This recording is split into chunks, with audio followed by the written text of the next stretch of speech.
July 27-ന് നടക്കാനിരിക്കുന്ന പൊതുതെരഞ്ഞെടുപ്പിന്റെ പശ്ചാത്തലത്തിൽ പാക് അധിനിവേശ കാശ്മീർ വീണ്ടും ഒരു കടുത്ത രാഷ്ട്രീയ സ്ഫോടനത്തിന്റെ നിഴലിലാണ്.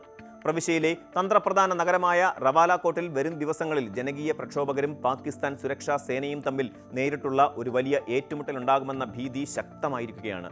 സമാധാനാന്തരീക്ഷം പുനഃസ്ഥാപിക്കുക എന്ന വ്യാജേന പാകിസ്ഥാൻ ഭരണകൂടവും സൈന്യവും ഈ പ്രദേശങ്ങളിൽ വൻതോതിൽ അമിത സുരക്ഷാ ഉദ്യോഗസ്ഥരെയും പാക് റേഞ്ചർമാരെയും ഇതിനകം തന്നെ വിന്യസിച്ചു കഴിഞ്ഞു. ചർച്ചകൾക്കും വിട്ടുവീഴ്ചകൾക്കും ഇനി താൽപ്പര്യമില്ലെന്നും പ്രതിഷേധങ്ങൾ ഉടനടി അവസാനിപ്പിച്ചില്ലെങ്കിൽ കടുത്ത ബലപ്രയോഗത്തിലൂടെ പ്രക്ഷോഭകരെ ഒഴിപ്പിക്കുമെന്നുമാണ് സൈനിക വൃത്തങ്ങൾ നൽകുന്ന കടുത്ത അന്ത്യശാസനം. മാസങ്ങളായി തുടരുന്ന ജനകീയ പ്രക്ഷോഭങ്ങളെ അടിച്ചമർത്താൻ പാകിസ്ഥാൻ സൈന്യം നടത്തുന്ന ഈ നീക്കം പ്രദേശത്തെ കൂടുതൽ കലുഷിതമാക്കുകയാണ്. ജോയിന്റ് അവാമി ആക്ഷൻ കമ്മിറ്റിയുടെ നേതൃത്വത്തിൽ നടക്കുന്ന ഈ പ്രക്ഷോഭം കേവലം ഒരു പ്രാദേശിക പ്രതിഷേധമല്ല, മറിച്ച് ദശാബ്ദങ്ങളായി തുടരുന്ന ഭരണഘടനാപരമായ അവഗണനയ്ക്കും സാമ്പത്തിക ചൂഷണങ്ങൾക്കുമെതിരെയുള്ള ജനങ്ങളുടെ ജീവൻ മരണ പോരാട്ടമാണ്. പാക് അധിനിവേശ കാശ്മീരിലെ ജനങ്ങളുടെ അടിസ്ഥാന സാമ്പത്തിക രാഷ്ട്രീയ അവകാശങ്ങൾക്ക് വേണ്ടി നിലകൊള്ളുന്ന സുപ്രധാനമായ ഒരു ജനകീയ കൂട്ടായ്മയാണ് ജോയിന്റ് അവാമി ആക്ഷൻ കമ്മിറ്റി. ഗോതമ്പ്, അരി തുടങ്ങിയ നിത്യോപയോഗ സാധനങ്ങളുടെ അമിതമായ വിലക്കയറ്റം, താങ്ങാനാവാത്ത വൈദ്യുതി ചാർജ്, കടുത്ത തൊഴിലില്ലായ്മ എന്നിവയ്ക്കെതിരെയാണ് ഈ പ്രസ്ഥാനം ആദ്യം ജനങ്ങളെ അണിനിരത്തി രംഗത്ത് വന്നത്. എന്നാൽ വരാനിരിക്കുന്ന നിയമസഭാ തെരഞ്ഞെടുപ്പോടെ ഈ സമരം പൂർണ്ണമായും ഒരു വലിയ രാഷ്ട്രീയ പോരാട്ടമായി രൂപം പ്രാപിച്ചു കഴിഞ്ഞു. പാക് അധിനിവേശ കാശ്മീരിലെ നിയമസഭയിൽ വിഭജനകാലത്ത് പാകിസ്ഥാനിലേക്ക് കുടിയേറിയ അഭയാർത്ഥികൾക്കായി 12 സീറ്റുകൾ പ്രത്യേകമായി സംവരണം ചെയ്തിട്ടുണ്ട്. കാശ്മീരിന് പുറത്ത് പാകിസ്ഥാന്റെ വിവിധ പ്രധാന നഗരങ്ങളിൽ താമസിക്കുന്നവരാണ് ഈ സീറ്റുകളിൽ മത്സരിക്കുന്നതും വോട്ട് രേഖപ്പെടുത്തുന്നതും. ഇത് കാശ്മീരിലെ യഥാർത്ഥ പ്രാദേശിക ജനവികാരത്തെ പൂർണ്ണമായും അട്ടിമറിക്കാനും ഇസ്ലാമാബാദിന് താൽപ്പര്യമുള്ള ഒരു ഭരണകൂടത്തെ അവിടെ എളുപ്പത്തിൽ പ്രതിഷ്ഠിക്കാനും വേണ്ടിയുള്ള പാക് അധികാരികളുടെ കൗശലപൂർവമായ തന്ത്രമാണെന്ന് പ്രക്ഷോഭകർ കാലങ്ങളായി ആരോപിക്കുന്നുണ്ട്. ഈ 12 സംവരണ സീറ്റുകൾ പൂർണ്ണമായും നിർത്തലാക്കണമെന്നാണ് അവാമി ആക്ഷൻ കമ്മിറ്റിയുടെ ഏറ്റവും പ്രധാനപ്പെട്ട രാഷ്ട്രീയ ആവശ്യം. നിലവിലെ രാഷ്ട്രീയ സംവിധാനം ജനങ്ങളുടെ യഥാർത്ഥ പ്രത്യാശകളെ പ്രതിഫലിക്കുന്നില്ലെന്ന് പ്രഖ്യാപിച്ചുകൊണ്ട് അവർ ഈ ജൂലൈ 27-ലെ തെരഞ്ഞെടുപ്പ് പൂർണ്ണമായി ബഹിഷ്കരിക്കാൻ ജനങ്ങളോട് ശക്തമായി ആഹ്വാനം ചെയ്തിരിക്കുകയാണ്. ജനങ്ങളുടെ സമാധാനപരമായ പ്രതിഷേധങ്ങളെയും ജനാധിപത്യപരമായ ആവശ്യങ്ങളെയും നേരിടാൻ പാകിസ്ഥാൻ ഭരണകൂടം സ്വീകരിച്ചത് അതിക്രൂരമായ അടിച്ചമർത്തൽ നയങ്ങളാണ്. റവാലാക്കോട്ടിൽ പ്രക്ഷോഭകർക്ക് നേരെ പാക് സൈന്യവും റേഞ്ചർമാരും നടത്തിയ നേരിട്ടുള്ള വെടിവെപ്പിൽ നിരവധി സാധാരണക്കാരായ ജനങ്ങൾ കൊല്ലപ്പെടുകയും 70-ലധികം പേർക്ക് ഗുരുതരമായി പരിക്കേൽക്കുകയും ചെയ്തു.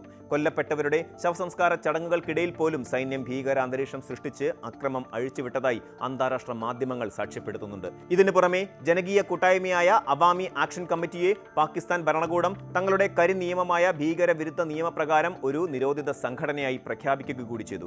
ജനങ്ങളുടെ ന്യായമായ ശബ്ദത്തെ പുറം ലോകത്തിന് മുന്നിൽ എത്തിക്കാതിരിക്കാൻ പ്രവിശ്യയിലെ ഇന്റർനെറ്റ്, മൊബൈൽ സേവനങ്ങൾ ദിവസങ്ങളോളം ഭരണകൂടം പൂർണ്ണമായി വിച്ഛേദിച്ചു. ആംനസ്റ്റി ഇന്റർനാഷണൽ പോലെയുള്ള അന്താരാഷ്ട്ര മനുഷ്യാവകാശ സംഘടനകൾ പാകിസ്ഥാന്റെ ഈ മനുഷ്യത്വരഹിതമായ നയങ്ങളെ ശക്തമായി അപലപിച്ചിട്ടുണ്ട്. സാധാരണക്കാരുടെ സമാധാനപരമായ പ്രതിഷേധങ്ങളെ ഭീകരവാദമായി ചിത്രീകരിക്കുന്ന പാക് അധികാരികളുടെ നയം ആഗോള ജനാധിപത്യ മൂല്യങ്ങളുടെ നഗ്നമായ ലംഘനമാണ്. പ്രതിഷേധങ്ങളുടെ പ്രധാന കേന്ദ്ര ബിന്ദുവായ റവാലാക്കോട്ടിൽ ഇപ്പോൾ നിലനിൽക്കുന്ന സ്ഥിതിഗതികൾ അതീവ ഗുരുതരവും ആശങ്കാജനവുമാണ്. ജനങ്ങൾ ദീർഘനാളായി നടത്തുന്ന സത്യാഗ്രഹ സമരങ്ങളെയും ധർണകളെയും അടിച്ചുടയ്ക്കുന്ന പാക് സൈന്യം അതിരൂക്ഷമായ കടുത്ത നടപടികളിലേക്ക് കടക്കുകയാണ്. സമര നേതാക്കളെയും സന്നദ്ധ പ്രവർത്തകരെയും കൂട്ടത്തോടെ തടവിലാക്കുകയും പ്രവിശ്യയിലേക്കുള്ള അവശ്യ ഭക്ഷണ സാധനങ്ങളുടെയും ജീവൻ രക്ഷാ മരുന്നുകളുടെയും വരവ് തടഞ്ഞുകൊണ്ട് ഒരു സാമ്പത്തിക ഉപരോധം ഏർപ്പെടുത്തുകയും ചെയ്തിരിക്കുന്നു. ഇതിനിടയിലാണ് സൈനിക ഹൈക്കമാൻഡ് സമരക്കാർക്ക് കടുത്ത അന്ത്യശാസനം നൽകിയിരിക്കുന്നത്.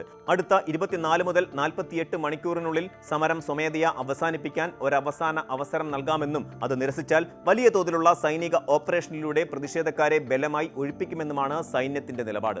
സാഹചര്യം വഷളായാൽ പ്രക്ഷോഭകർക്ക് നേരെ വെടിയുതിർക്കാൻ പോലും സൈന്യത്തിന് പ്രത്യേക നിർദ്ദേശം നൽകിയിട്ടുണ്ടെന്നാണ് ഉന്നത സുരക്ഷാ വൃത്തങ്ങളിൽ നിന്നുള്ള വിവരം. എന്നാൽ ഈ ഭീഷണികൾക്ക് മുന്നിൽ വഴങ്ങാൻ അവാമി ആക്ഷൻ കമ്മിറ്റി ഒട്ടും തയ്യാറായിട്ടില്ല. അവർ ജൂലൈ 9-ന് പ്രവിശ്യയിലുടനീളം വൻ ജനകീയ പ്രതിഷേധങ്ങൾക്ക് ആഹ്വാനം നൽകിയിട്ടുണ്ട്.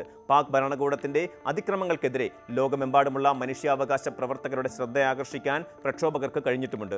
അവാമി ആക്ഷൻ കമ്മിറ്റിയുടെ പ്രമുഖ നേതാവായ സർദാർ അമൻ ഖാൻ റവാലാക്കോട്ടിലെ വൻ ജനക്കൂട്ടത്തെ അഭിസംബോധന ചെയ്തുകൊണ്ട് അതിർത്തിക്കപ്പുറത്തുള്ള ജമ്മു, കാശ്മീർ, ലഡാക്ക്, പൂഞ്ച്, രജൌരി എന്നിവിടങ്ങളിലെ ജനങ്ങളോട് തങ്ങളുടെ പോരാട്ടത്തിന് ഐക്യദാർഢ്യം പ്രഖ്യാപിക്കാൻ അഭ്യർത്ഥിച്ചു. അടിസ്ഥാന അവകാശങ്ങളായ ആഹാരത്തിനും തൊഴിലിനും ആശുപത്രികൾക്കും വേണ്ടി സംസാരിക്കുന്ന സാധാരണക്കാരായ ജനങ്ങളെ പാക് സൈന്യം ഭീകരവാദികളായി മുദ്ര കുത്തുകയാണെന്ന് അദ്ദേഹം ചൂണ്ടിക്കാട്ടി. തങ്ങളുടെ മേൽ അടിച്ചേൽപ്പിക്കുന്ന ക്രൂരതകൾക്ക് അതേ നാണയത്തിൽ തന്നെ തിരിച്ചടി നൽകാൻ കാശ്മീരിലെ ജനങ്ങൾ മടിക്കില്ലെന്ന ശക്തമായ മുന്നറിയിപ്പും അദ്ദേഹം ഭരണകൂടത്തിന് നൽകിയിട്ടുണ്ട്. വിദേശ രാജ്യങ്ങളിൽ താമസിക്കുന്ന കാശ്മീരി ഡയസ്പോറയും ഈ ജനകീയ സമരത്തിന് പിന്തുണയുമായി രംഗത്തെത്തിയിട്ടുണ്ട്. ലണ്ടനിലും ന്യൂസിലാൻഡിലും പാക് വിരുദ്ധ പ്രകടനങ്ങൾ നടന്നു കഴിഞ്ഞു. ഇത് പാകിസ്ഥാൻ ആഗോളതലത്തിൽ ഉയർത്തുന്ന കാശ്മീർ വാദങ്ങളുടെ ഇരട്ടത്താപ്പാണ് തുറന്നു കാണിക്കുന്നത്. വരാനിരിക്കുന്ന ദിവസങ്ങൾ പാക് അധിനിവേശ കാശ്മീരിന്റെ ചരിത്രത്തിലെ തന്നെ ഏറ്റവും നിർണായകമായ നാളുകളായിരിക്കും എന്നതിൽ തർക്കമില്ല. ഒരു വശത്ത് അത്യാധുനിക ആയുധങ്ങളുമായി ജനങ്ങളെ അടിച്ചമർത്താൻ നിൽക്കുന്ന പാക് സൈന്യവും മറുവശത്ത് ജീവിക്കാനുള്ള അവകാശത്തിനായി നെഞ്ചുവിരിച്ചു നിൽക്കുന്ന കാശ്മീരിലെ സാധാരണ ജനങ്ങളുമാണ്. ജൂലൈ 27 തെരഞ്ഞെടുപ്പ് സമാധാനപരമായി നടത്തുക എന്നത് പാകിസ്ഥാന്റെ രാഷ്ട്രീയ ആവശ്യമാണെങ്കിൽ തങ്ങളെ അടിമകളാക്കുന്ന ഈ വ്യവസ്ഥിതിയെ ബഹിഷ്കരിക്കുക എന്നത് അവിടുത്തെ ജനങ്ങളുടെ നിലനിൽപ്പിന്റെ ആവശ്യമാണ്. തോക്കിൻ മുനയിൽ ജനകീയ വികാരത്തെ അധികകാലം അടിച്ചമർത്താൻ കഴിയില്ലെന്ന ചരിത്ര സത്യം പാകിസ്ഥാൻ ഭരണകൂടം തിരിച്ചറിയേണ്ടതുണ്ട്. റവാലാക്കോട്ടിലെ ഈ പോരാട്ട ഭൂമിയിൽ നിന്നും ഉയരുന്ന ജനങ്ങളുടെ ശബ്ദം ഇസ്ലാമാബാദിലെ അധികാര ഇടനാഴികളെ ഉലയ്ക്കുക തന്നെ ചെയ്യും. മനുഷ്യാവകാശങ്ങളെയും ജനകീയ താൽപ്പര്യങ്ങളെയും മാനിക്കാതെ ബലപ്രയോഗത്തിലൂടെ മുന്നോട്ട് പോയാൽ അത് പാകിസ്ഥാന് താങ്ങാൻ കഴിയാത്ത വലിയൊരു ആഭ്യന്തര പ്രതിസന്ധിയിലേക്കായിരിക്കും വഴി തുറക്കുക. കൂടുതൽ വാർത്തകൾക്ക് News 18 Keralam YouTube channel subscribe ചെയ്യുക.